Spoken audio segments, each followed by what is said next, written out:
Ah, que alegria! Olá, meu querido, olá, minha querida, que alegria estar com você hoje, é bom demais, né? É bom demais aprender. Eu vou iniciar aqui uma playlistzinha fantástica aqui no nosso canal, uma playlist sobre química orgânica. A gente vai começar do iniciozinho, tá? Exatamente da introdução à química orgânica. A gente acha besteira, mas tem muitas questões no vestibular aí, você entende a química orgânica desde o iniciozinho, né? Se você fizer essa escadinha, você vai chegar lá. Tudo bem? É só seguir a escadinha aqui com o Perdiga do Química Completa. Então, eu te ajudo, você me ajuda, né? Dando aquela curtida, se inscrevendo no canal e divulgando para os teus amigos. Tudo bem? Vamos embora! Introdução à química orgânica. Primeiro, porque esse nome química orgânica, o que você acha que é a química orgânica? Aí você diz, claro, tio Perdiga, química orgânica é a química que estuda os compostos dos organismos. Não! Isso era antigamente com exatamente o Bergman. O Bergman foi o cara que, nas antigas, há muito tempo atrás, ele começou a observar que tinham compostos especiais, só presentes nos organismos vivos e que tinham características completamente diferentes dos compostos que não faziam parte dos organismos. E aí, naquela época, ele dividiu a química, né, esses compostos, em compostos orgânicos e compostos inorgânicos. E a química orgânica era aquela que estudava os compostos pertencentes a esses organismos. Mas perceba que nessa época a química, ela só era extração, né? Na verdade, ali você tem até um meio termo, né? Uma pré-química, ali ainda estava na época da iatroquímica, que era a manipulação de experimentos para a produção de medicamentos. E aí trabalhava-se muito mais com a extração, né? A extração de substâncias, por exemplo. Ele pegava uma formiguinha, macerava várias formigas e extraía o ácido da formiga, o ácido fórmico. Entenda, ele não sintetizava, ele apenas extraía, tudo bem? E aí no iniciozinho a química era dividida em compostos, a química estuda os compostos orgânicos dos organismos e inorgânicos. E aí Lavoisier, ele já começou a descobrir o seguinte, Lavoisier é aquele pai da química, aquele que usava balança no laboratório. Ele começou a perceber o seguinte, caramba, bicho, em todos esses compostos que vêm dos organismos vivos, tem um elemento importante aí, que é o carbono. E ele já começou a pensar, todos têm carbono. Aí o que acontece? Chegou o Berzelius elaborou uma teoria chamada de teoria da força vital. O que era a teoria da força vital? Ele dizia que só os organismos vivos tinham uma força capaz de sintetizar os compostos orgânicos. E que força era essa? A vida.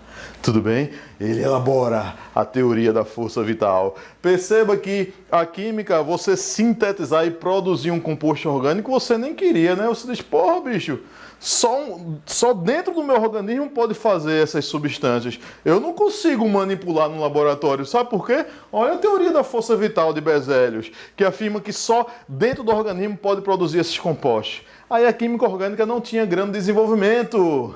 Até que um dia, um camarada chamado Wöhler, que inclusive era aluno, sabe de quem?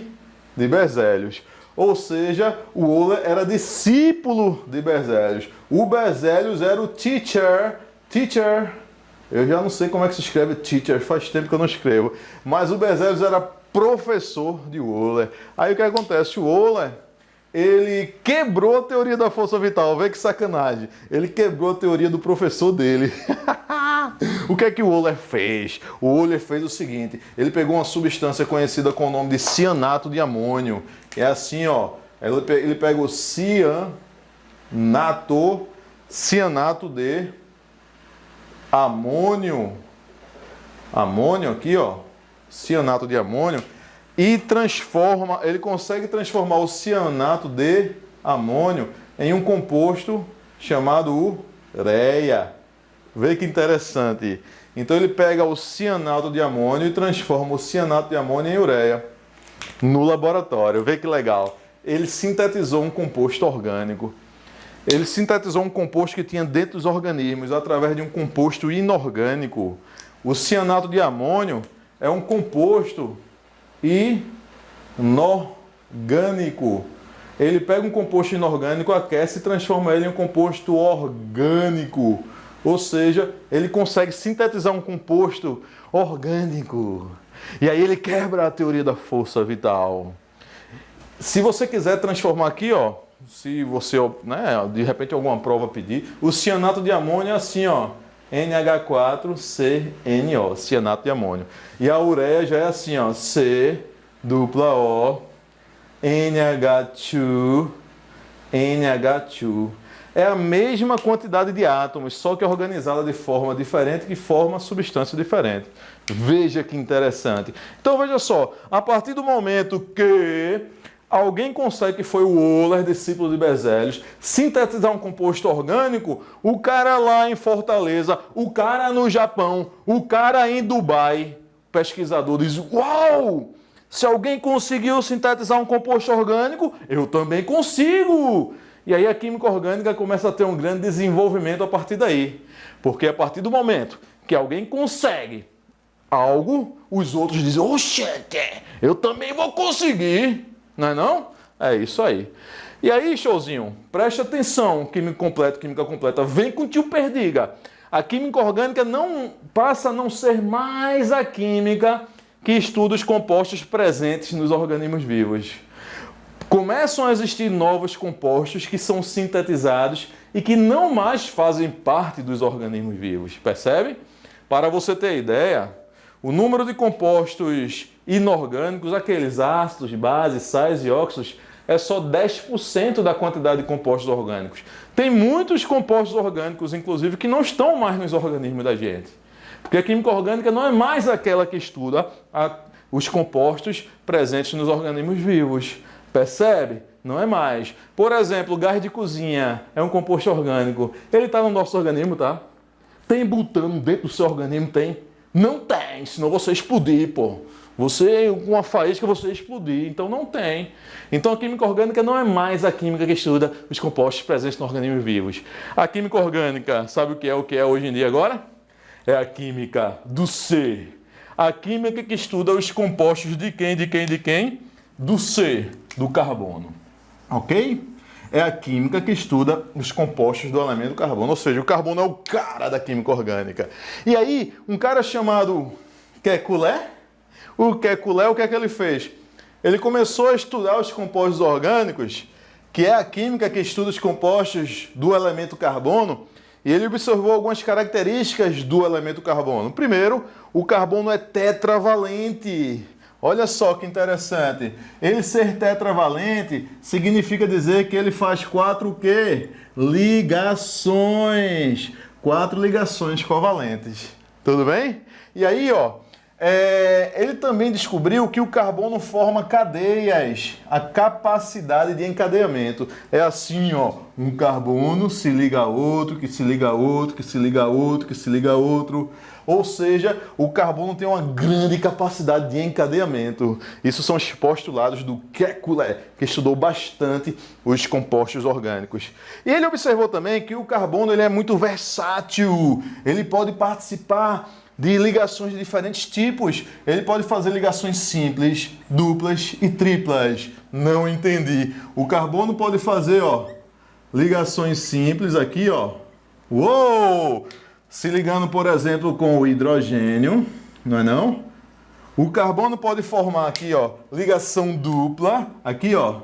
Por exemplo, se ligando aqui, ou ligando-se, por exemplo, com oxigênio aqui, ó. Pode formar ligação dupla. E o carbono pode formar ligação tripla. Ou seja, o carbono, imagina, ele pode se ligar aqui, ó.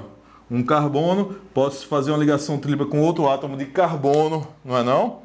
E cada carbono aí, como ele é tetravalente, por sua vez, poderia se ligar a átomos de hidrogênio aqui, ó. Legal? Isso foi descoberto por quem? Foi descoberto por Kekulé. Ele observou que o carbono é muito versátil e isso faz aumentar mais ainda a quantidade de compostos orgânicos. Ou seja, você pode ter dupla aqui, ó. Pode ter dupla entre carbonos, já muda o composto. Pode ter tripla aqui, ó, já muda o composto.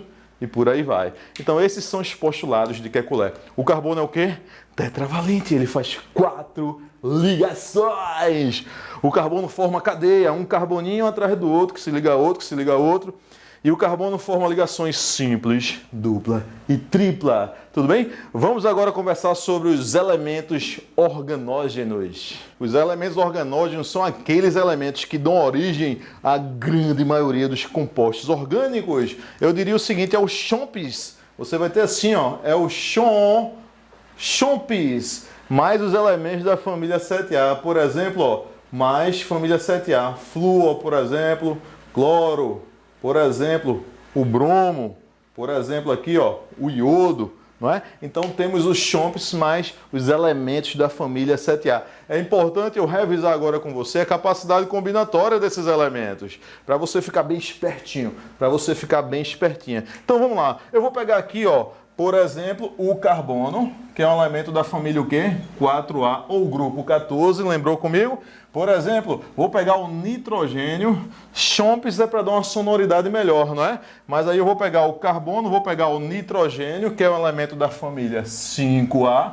Vamos pegar, por exemplo, o enxofre e o oxigênio, né? Então, oxigênio, enxofre, elementos da família 6A. E vou botar aqui também um elemento da família 5A, que vai ser o fósforo, não é não? Então aqui, ó, temos os elementos aqui reunidos, mais o que os elementos da família 7A.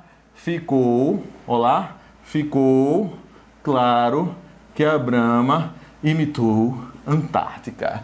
O Antártica você tira, né? O iodo, o astato, ele é radioativo, ele não faz parte da maioria dos compostos orgânicos. O iodo também não, né? Ou seja, os compostos orgânicos você vai ter mais, ó, existentes aqui entre essas espécies aqui, ó. Entre essas espécies, mas os mais importantes mesmo, eu diria que seriam o cloro e o bromo, tá certo? E aí eu quero relembrar com você a capacidade combinatória. Você vai lá para a antiga, quando você era bem pequenininho, que tinha a teoria do octeto, que afirma que a espécie, para ficar estável, tem que ter 8 elétrons ao seu redor, né? Na última camada. O carbono, como ele é da família 4A, ele só tem o quê? 4 elétrons. Fósforo, por exemplo, quando é da família 5A, ele tem 5 elétrons na camada de valência, ok? O oxigênio ou o enxofre, por exemplo, da família 6A, ele tem 6 elétrons na camada de valência. Tudo certo, nada errado? Por exemplo, o cloro, como é da família 7A, ele tem 7 elétrons na camada de valência. E aí, para eles ficarem estáveis, o que eles vão fazer? Por exemplo, o carbono, ele vai se organizar da seguinte forma. Ou ele vai fazer 4 ligações simples, ou o carbono forma o quê? Uma dupla e 2 simples. Ou o carbono forma 2 duplas, ou o carbono forma uma tripla e uma simples. Capacidade combinatória do carbono. O fósforo vai ser assim, ó, botar de outra cor. Você vai ter o fósforo fazendo o quê? 3 ligações simples para completar a teoria do octeto. Ou o fósforo vai fazer o quê? Uma dupla e uma simples, sobrando um par eletrônico. Ou o fósforo vai fazer o quê? Uma tripla. Ok? Tudo certo? Diminui um pouco a capacidade combinatória. O enxofre, o que vai acontecer? O enxofre ele vai fazer aqui, ó, deixa eu botar de verde. O enxofre ele vai fazer aqui, ó, 2 ligações simples, olha só, 2 ligações simples, ou o enxofre vai fazer uma ligação o quê? Dupla, participando dos compostos. Um elemento da família 7A, vou botar de preto agora, ou o grupo 17, ele só vai fazer o quê? Por exemplo, o cloro. Uma ligação covalente simples. Essas são as capacidades combinatórias. Claro, não esquece do hidrogênio, porque o hidrogênio só tem um elétronzinho. Ele vai se comportar semelhante ao elemento da família 7A, não é? Semelhante ao elemento da família 7A ou grupo 17. Você entendeu? É importante você saber essa capacidade combinatória para você saber em uma molécula orgânica quantas ligações cada elemento faz, para que você possa completar com hidrogênio. Não entendi. Se eu pegar, fazer uma rapidinha aqui com você, rapidinha. Se eu pegar para você assim, ó, carbono, carbono, carbono e aqui oxigênio. Você vai completar com hidrogênios. Como assim? Esse carbono não está fazendo uma ligação simples e o carbono não é tetravalente, logo você vai colocar 3 hidrogênios nele, ó. Você coloca 3 hidrogênios nele. É um grupo CH3. O carbono não faz 4 ligações simples, aqui ele está fazendo o quê? Aqui ele está fazendo 2 ligações simples. Então, ó, você vai completar com hidrogênio, que é o segundo elemento, digamos assim, mais importante da química orgânica. O carbono está fazendo simples com oxigênio, ó. Você completa aqui, ó, a tetravalência do carbono. Agora, esse oxigênio, diz aí para mim, quantas ligações ele faz? O oxigênio não faz 2 ligações, que é da família 6A, que nem o enxofre. Então você completa com hidrogênio aqui, ó. Não é não? E aí você começa a completar as moléculas orgânicas com relação à quantidade de hidrogênios, respeitando o quê? A capacidade combinatória dos elementos. Gostaram da aula? Vem com a gente! Não esqueça! Você achou só um detalhe? Você que quiser um acompanhamento mais específico, eu vou deixar sempre na descrição dos meus vídeos link para cursos que a gente disponibiliza, tá? Na plataforma educacional Química Completa. E não esqueça, você achou. Chega! Ô, sadia!